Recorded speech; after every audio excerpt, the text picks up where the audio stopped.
The Pixel 7 Pro is Google's $899 latest and greatest phone this year, while the Pixel 6a is Google's newest $449 affordable budget phone. Made for two totally different audience segments at two completely different price points, this comparison is sort of weird. But for those of you who are interested in what Google's been doing with their Pixel phones, you might be wondering if you should go all out and get Google's most expensive phone, or be cautious, be a minimalist, and get their cheapest phone.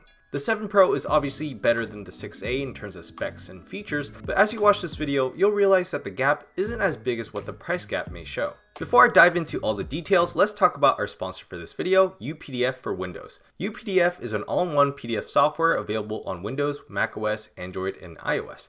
With UPDF, you can view and edit PDF files in all the ways you need to. You can annotate and make comments wherever you want. You can even edit the text within the PDF files, as well as have the ability to add images, watermarks, and organize all of it the way you want by inserting and replacing entire pages. If text isn't computer readable, UPDF can easily OCR your PDF file, so you can start copying or editing the text. On top of OCR, you can also convert your PDF files to any other file format like images, Word docs, or text files for easy access. UPDF enables you to share PDFs via links, and you can protect them too with custom permissions and passwords. That's a lot to think about, but UPDF makes it easy with a super simple, accessible UI with a very neat pricing model that beats all those other overpriced PDF options. So check out the link below and try UPDF today. The Pixel 7 Pro is made of Gorilla Glass Victus on both the front and the back, along with an aluminum frame. On the other hand, the Pixel 6a just has Gorilla Glass 3 on the front, a plastic back, and a recycled aluminum frame. Of course, although the Pixel 7 Pro feels like a more premium device and I do prefer its look over the 6a, it's really not that much of a difference. And actually, I much prefer the 6a's smaller camera bump,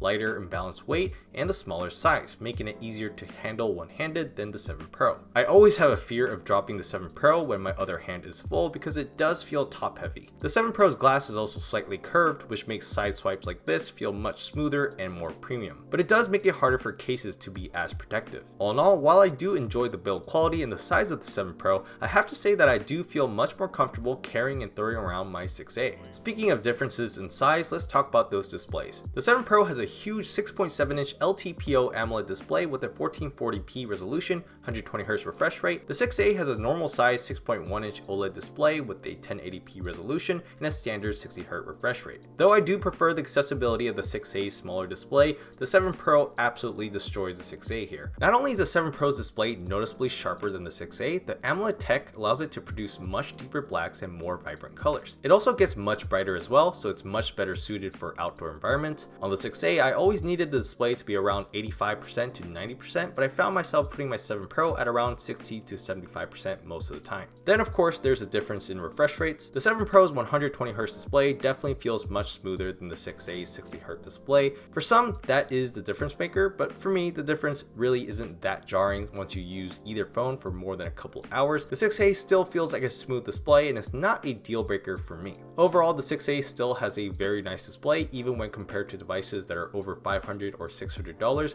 but you're definitely getting your money's worth with the 7 Pro's display. Both the 7 Pro and the 6a have in-screen fingerprint sensors, although I did feel a bit of a placebo effect in the first few weeks with the 7 Pro where the sensor did feel faster, but when I tested these two again, they performed just about the same in terms of speed and accuracy. It is a bummer that Google's highest end phone, the 7 Pro, doesn't have an ultrasonic fingerprint sensor like its competitors. In terms of audio, both phones do not have a headphone jack, but they do have stereo speakers using the earpiece and the bottom firing grills. The 7 Pro does produce higher quality audio and volume as well, but I have to say that the difference is marginal and I'm very satisfied with both of these devices. 언제부터 그랬던 건가요? 언제부터 그랬던 건가요?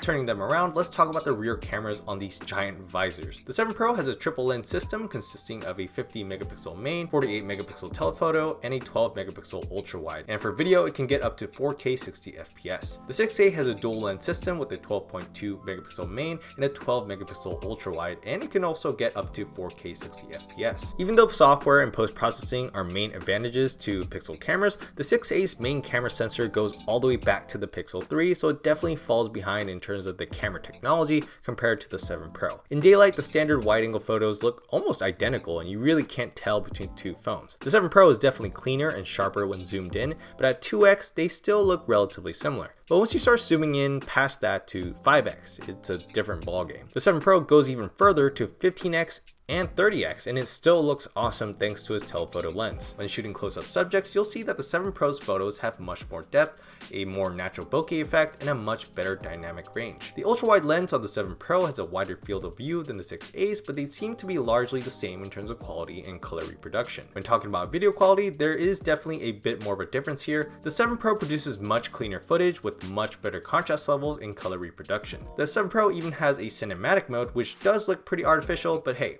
pretty cool. The 6A still looks pretty good, but when next to the 7 Pro, it just looks dull in comparison. On the front, the 7 Pro has a single 10.8 megapixel camera that can record up to 4K 60 FPS. The 6A has a single 8 megapixel camera that can record up to 1080p 30 FPS. The 7 Pro's front-facing camera in wide-angle mode looks largely the same as the 6A's, but when at 1x, it does seem noticeably more detailed with more depth. While the 6A can still keep up with the 7 Pro in daylight, in low light, the 7 Pro dominates in almost every way, looking much cleaner with less grain, a higher level of detail, and better color accuracy. The front-facing camera also produces better low-light photos as well, but the difference isn't as noticeable. However, the difference is literally night and day when comparing video quality during nighttime. The 6A looks very grainy and the stabilization gets wonky as well, while the 7 Pro still looks pretty decent. Overall, the 7 Pro has definitely a much more dynamic camera system that's ready for any situation, but the 6A will still get the job done for you in most situations. Much like their differences in displays, I think both phones' cameras here are very much worth their price tags. As Google's own Android phones, both the 7 Pro and the 6A have the latest and greatest Android 13 update. Since the 7 Pro was released a few months after the 6A, it will get a couple more months of updates, but both phones will get at least 3 years of guaranteed software updates as well as 5 years of monthly security updates. Most of the 7 Pro's exclusive new features are on the 6A as well,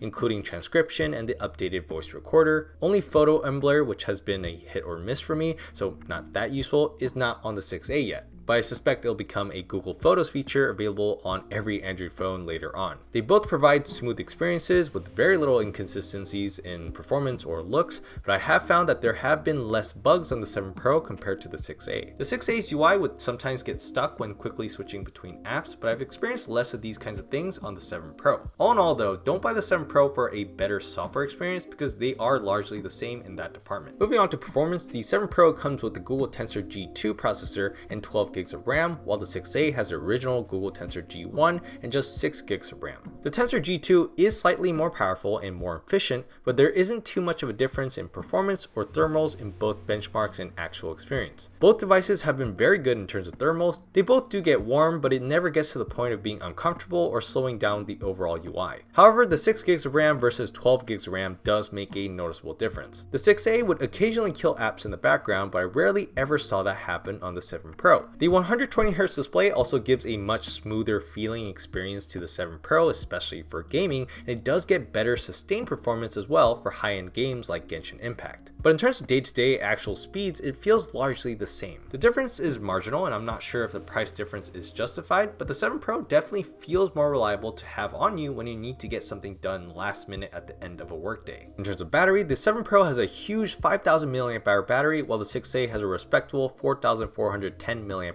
battery. Even with the differences in battery size, the 6A and the 7 Pro have very similar battery life results, both being able to be full day phones. They both won't last you more than that, but you won't have a problem for getting through your day from morning to nighttime. I also have to give it to Google's battery saving mode, which actually works really well, and when you're around the critical last 10%, the extreme battery saving mode has always saved me when coming back home from a long night. The 7 Pro can charge up to 30 watts, while the 6A can charge up to 18 watts. That's a huge difference, but in actual testing with a 25 watt charger, maybe because of the differences in battery size, they take roughly the same amount of time to charge from 20 to 100%, which is between an hour and a half to 2 hours. But for the first 30 minutes or so, the 7 Pro does charge much faster, but again, marginal differences. So putting everything together, which phone is the better buy for you? Due to frequent, insane sales online, I have to say that the 6A is a better deal here, getting everything you need on a phone and doing it more than good enough. But to be fair, it's also maybe the best deal in the US smartphone market right now, so it's a little unfair. On the other hand, the 7 Pro's wins over the 6A are really great to experience, and they become even more noticeable the more you use this phone. Plus, it might also be the best deal in the flagship category, costing far less than the competition with similar specs and features. Right now, Google just has an excellent lineup of phones, and I don't think you can go wrong with any choice. But if I were to choose one winner, it would have to be the regular Pixel 7, which is basically a marriage of these two phones with also a very attractive price tag. Sorry for the cop out, but these are my honest thoughts. Let me know what you guys think in the comments below. Thank you so much for watching, and I'll see you guys on the next video.